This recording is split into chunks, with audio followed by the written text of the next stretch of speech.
Yeah, cloud. The cloud is where you launch and scale products these days. Yeah, it's just someone else's computer, as Richard likes to talk about. But it is where all of this stuff happens that allows you to get this stuff out to the public, to how to build products and make sure you can scale EC2 instances, which are just virtual machines that you can deploy for web servers and web services and stuff like that. S3 is where file sharing, where you can upload files to Amazon basically, and share them with either reference them in your website, or you can build entire websites and platforms and stuff just off using S3 and static files. So that's where you put your files, your images. They come with a whole bunch of different configuration and permissions and stuff like that, which is one of the things that goes wrong when you're setting this stuff up and gets websites hacked. But before we get into the cloud portion, because there's a whole bunch of interesting stuff there, just quickly, like how. So I've built websites from scratch. Many of them I built very secure ones. I built ones that are like meant to be very secure, and I built tools that build websites that are meant to be secure. So the number one thing when you're looking at the security of a website, and the number one thing that attackers are doing when they go out and look for websites to exploit, maybe they're targeting a particular one, or maybe they're just targeting a whole bunch of different websites with a particular misconfiguration or vulnerability or out of date version that has, that is vulnerable to certain attacks, stuff like that. They're doing recon. They're trying to find all the resources the website's using. Is it using the cloud? Is it using some other data center? Is it hosted, locally, or in some, is it hosted, by WordPress, by some other like provider that's hosting like, all kinds of different customer instances and customer websites and stuff. So that's the first thing, like a fingerprint, identify the technology, versions, servers, people, if they are going to initiate a phishing attack, maybe they start prioritizing and coming up with a list of people that they would, come up with an email that looks like it's coming from a place that but it's really coming from an attacker who registered some domain that looks very close to the one that you think you're getting an email from, or they're just spoofing in other ways too. But really, when you click on the link to reset your password, you're going to the attacker's website, and now you insert your email address and password, and now they get your password because it's like, oh, insert your old password, and it sends it to their website instead of you thought you were going to a legit website to reset the stuff. That's how some of the phishing attacks work. So they either send you to a fake website, and there's all kinds of different ways to make that fake website look really real to the user, or they can just put a link that is like an executable, exe file. Most people run Windows. You shouldn't do that. If you saw these security AMAs before, I've always been telling people run Mac, run Linux, run anything but Windows, and you'll be in the 1% of people who are targeted for malware. You'll be in the 1% of successful phishing attacks if you just don't run the thing that everyone knows how to write malware for, which is Windows. So use a Mac if you can. They're beautiful. They're elegant. Not a huge learning curve. I love Macs a lot, and of course Linux if you want to go to that level as well.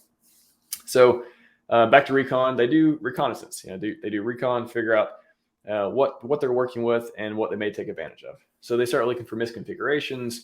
That may be, weak passwords. There may be an admin portal somewhere that, they can guess the password to, or it's the default password that wasn't changed if it's, different stuff. All these things are dependent on the provider and the services and what the website's, actually hosted on and using, whether it's custom code or, hosted at, WordPress.com, different stuff like that. But a lot of these things happen. A lot of the hacks, the big hacks you see in the news happen just over simple misconfigurations. So we'll go back to the cloud attacks. And the first one is just about separation of privilege. Don't use the root account. That's kind of like, okay, if you accidentally leak the root password or root key and stuff like that, they have access to everything. But if you create an IAM user, which is just like a user account, an unprivileged account that can only do certain things separate from the major account, the super user account, the root account. If you only use user accounts and, very sparingly use the root account, or just never use it unless, you need it for billing or whatever else, That way, so if you get compromised in some way, they only have access to that user account stuff. They only have access to certain things, not the entire account. So that's kind of a separation of privilege type thing for cloud security, and that pretty much applies to every other. On your computer, you don't want to run as admin on Windows either, because you run that exe as admin, they have access to everything. You run it as your user account, now they have to escalate to admin, which they need another bug to do, or they need you to click another button. It just makes it harder for them to successfully compromise you on Windows, for example, if you're running as a user account instead of as admin. So you may have heard that before. Don't run things as admin unless you absolutely have to. And especially, don't be running your computer as an admin account. Don't be browsing websites as admin. Thankfully, that's harder to do these days because of Windows security improvements, but people can still make it happen. So the S3 permissions, that's going back to a lot of the hacks you see these days. The misconfigurations for buckets. So when you create an S3 bucket, it's kind of like a folder, kind of a place where you store objects, and objects can be files, that can be just different blobs of data, that can be just all kinds of different stuff. And that's where it gets tricky, because you can make them public, you can make them private, you can make them authenticated users only, which is this whole big try to never use that, because I don't know what it's even for these days. It basically means public, but with a S3 account or with an AWS account, which is basically public because anyone can register an AWS account and get access to stuff like that. So make sure when you use an S3, unless you're literally just using S3 for a static website or file downloads or something like that, that it is not public, marked with a public ACL or authenticated users, nothing like that. It's always locked down permissions to either other users or only your AWS resources can access it, stuff like that. So least permissive possible. And then of course you can encrypt the S3 data where it makes sense. It doesn't always, it's not like always encrypt stuff with S3. There's different nuances with that, but encryption at rest can help with a lot of these things too. The other thing is a bug that happens a lot is hard coding credentials in your code. So, especially in cloud services, you can use, instead of putting, you want to run a script, you have some script you want it to run, and you need it to pass credentials to another service. The easiest thing in the world to do is in the code, put that in the code. That's also the least secure way of doing it too.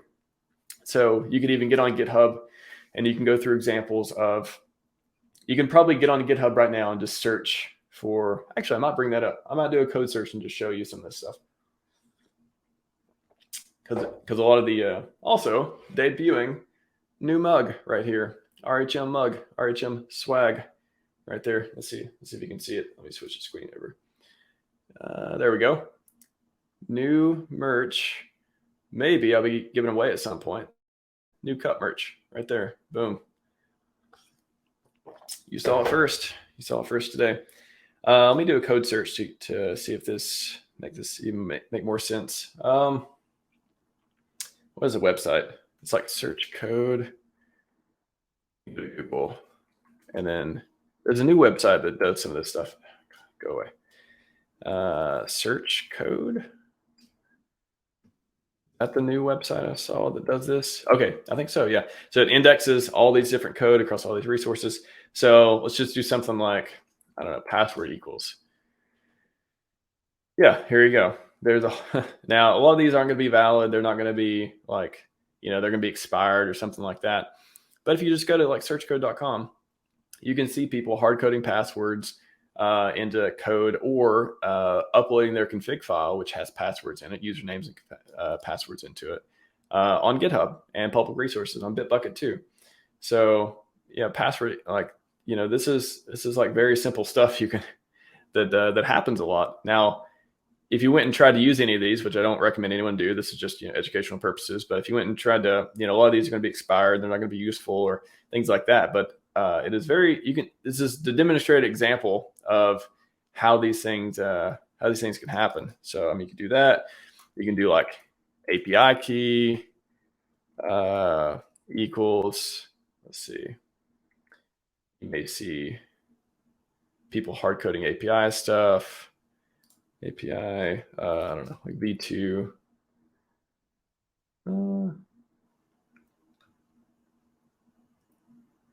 By the way, if you have any questions on anything I'm talking about, just post them in the chat and I'll get to them.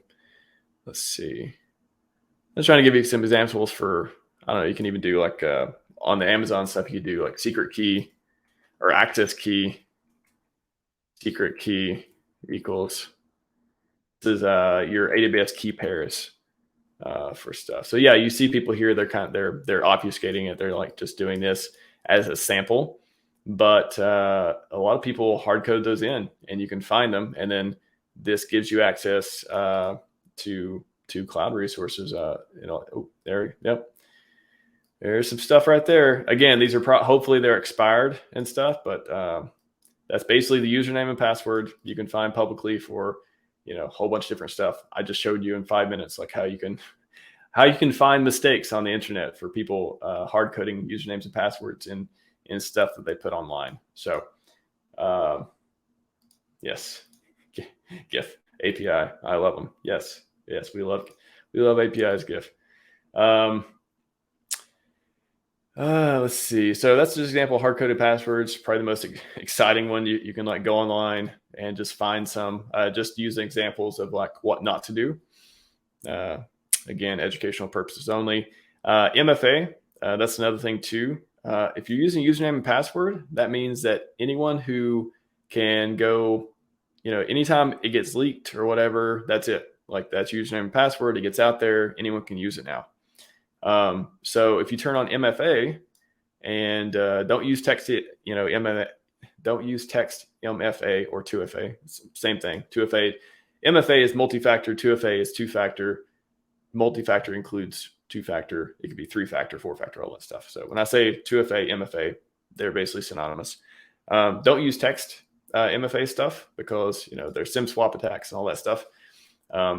But if you use like Google Authenticator or you use Okta, use other type of one-time password type stuff, those are usually pretty good and are harder to be.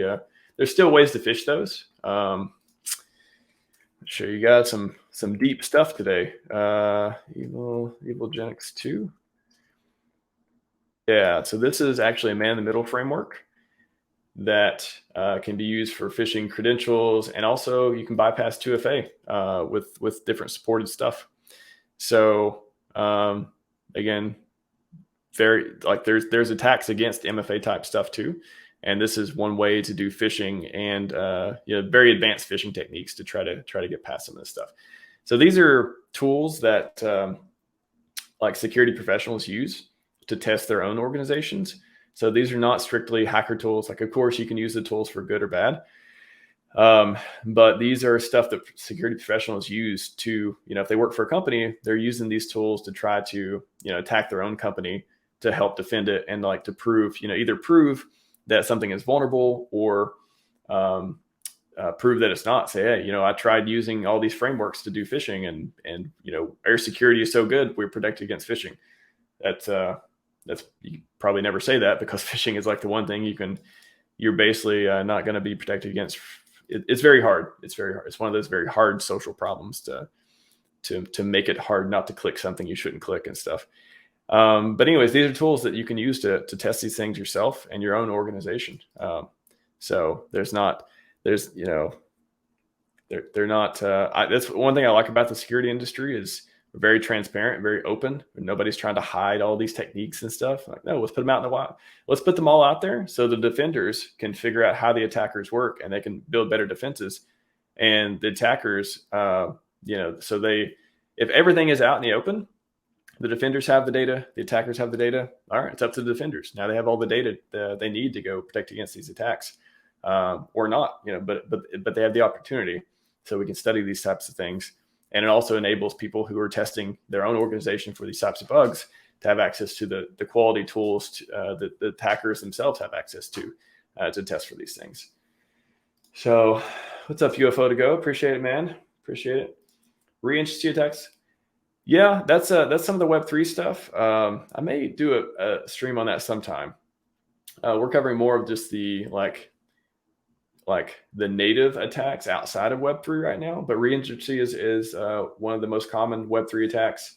But right now we're doing more cloud security. But yeah, actually, I think I might do a stream so this is kind of a 2-part deal too. This one I want to do how to hack crypto websites, and then the next one I want to do how to hack crypto users.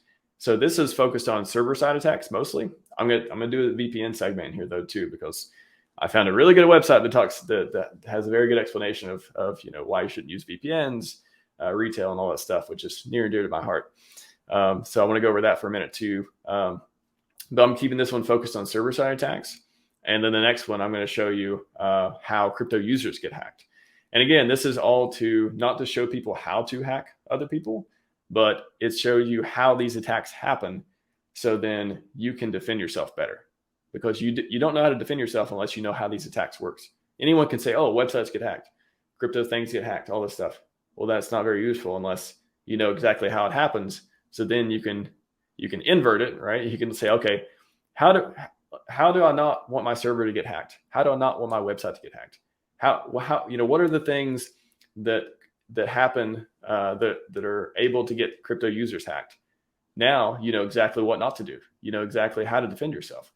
So that's the whole point of going over this, is showing you some of the tools and techniques that attackers use. So yeah, you can better defend yourself. MFA, very important. Not text-based. Use the OTP apps and stuff. Use frameworks. A lot of custom code is, especially if you're going Stack Overflow and you're just copy and pasting code. Be very careful with that if you're putting on the internet for people to play with, because input validation is the hardest thing to get right. And that's where a lot of the attacks come from, is, typing your username and password. Okay. Now you go to the back end, you're parsing the username and password. Well, what if the username contains some special character? Is it going to crash your backend? Is it going to crash your script? Is it going to crash your database? Is it going to inject in your database? Like all those things you have to, for that example in particular, you say, okay, what does a username look like? Is it alphanumeric? Is it only letters and numbers? Do I expect it to also be an email address? Okay, I'm going to say, unless you give me something that looks exactly like an email address, alphanumeric characters, @sign, alphanumeric characters, $sign, and then $extension that's valid. Unless you give me exactly that, I'm going to give you an error. I'm going to say, nope, sorry, I'm not going to take the input. It doesn't look right to me. So in that way, you make sure the data you're expecting is in the exact format that you want it to be in. And you don't have to worry about a lot of these injection attacks, because injection attacks, the number one way websites, crypto websites too, get hacked are some sort of injection attack or some sort of misconfiguration or DNS attack and stuff. And I'll talk about that in a minute. So if you just set up input validation to say, I'm only going to accept valid looking email addresses, and you put that in the code, I'm only going to accept, alphanumeric characters plus whatever my password expectations are, then when they log in with username and password, no, you don't have to worry about injection attacks if you follow those kind of strict validation rules. If it goes self-check contracts, RIFE, DeFi. Yeah, there's a lot of smart contract stuff too that I write about in the blog as well. I'll cover some of the Web3 attacks, but I don't want to go too much into smart contract exploitation. I'm not an expert in that. I just I did a bunch of research and figured out how to protect myself against it, and want to share that with people on the blog. But I wouldn't call myself an expert in that particular area. But yeah, definitely next time we'll do some Web3 stuff. Let's see, would you like to take on this exploit? Calculations. Yeah, you'll have to send me a link, UFO to go. Send me a link, and I'll have something to study for when I come up with the next one too. Container risks. Yeah, if anyone's ever used containers, they are awesome, and they make things much, much easier in a lot of ways. They're kind of advanced for scaling solutions for stuff, but developers use them to quickly test stuff. They use them for scaling stuff. They use them for packaging up, like a mini operating system with all the tools and stuff you need and distributing it. So, but there's a lot of security stuff to do for those as well. You can even hard code, there's been bugs where people have hard coded API keys and secrets and passwords and stuff like that. AWS credentials, again, as I showed you here. As you can see, who's this one? Yeah. They're trying to look at a bucket. They're trying to authenticate to it there. Here's another one, trying to upload files. Like I said, there's all kinds of leaked usernames and passwords, whether they're still valid or not. Maybe this is old code. Maybe it's from 5 years ago. But actually this one, I like it. This is just an example. You get it? Your access key, your secret key. Yeah, so that was not a leaked one. That's just an example. But there was one above that looked like a legit one. Let's see. Yep, that looks pretty. That looks like they're trying to access a S3 bucket named John Smith with this. And anyways, that's what it looks like in code. That's what these particular things look like. So yeah, sanitized input. That's what I went over. If you're expecting a search query, make it, and the search query should only be alphanumeric, should only be characters and numbers. Put that in your code. Say anything else, that's not valid. You don't have to worry about injection attacks if you do stuff like that. Yeah, use keys. Just a general rule, try to use keys instead of passwords. Passwords can be lost. You can paste a password. It's very easy to hard code and stuff like that. Keys, you kind of need to lose the file, and there's a lot less times you could be pasting it, copy and pasting at places. And there's other, benefits to it too. So, when you're generating, these SSH keys, which are these remote login, credentials essentially to go access the server that you're talking to, there's a bunch of security stuff around that. And, anyways, read this at your leisure. I don't want to be verbose on every single thing. Turn on logging. That's another thing. You can detect a lot of attacks by turning on logging. You can pay extra for certain services that'll analyze logs for you and tell you if they see attacks, stuff like that.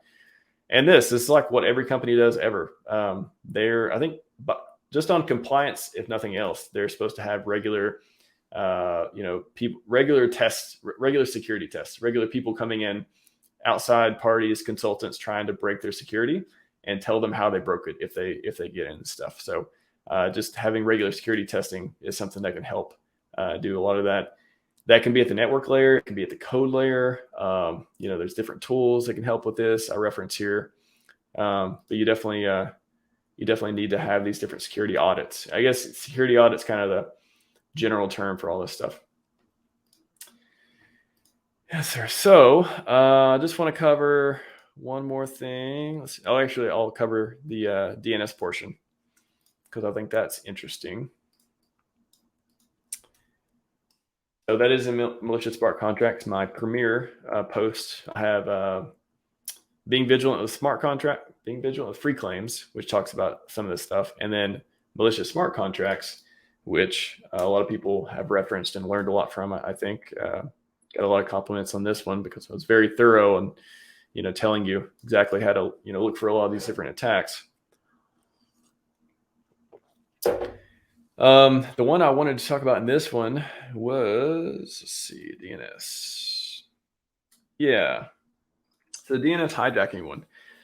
That's something Curve Finance, if you all remember curve.fi, that's something that happened through there and made me add this to here because a lot of this is protecting yourself against smart contracts. But this particular one, I thought it was so impactful, so interesting that I had to add a front end compromise, even though it's kind of on the server side, kind of on the DNS side. It's not really on the client side. It does affect some of this. There's some crossover. There's some crossover.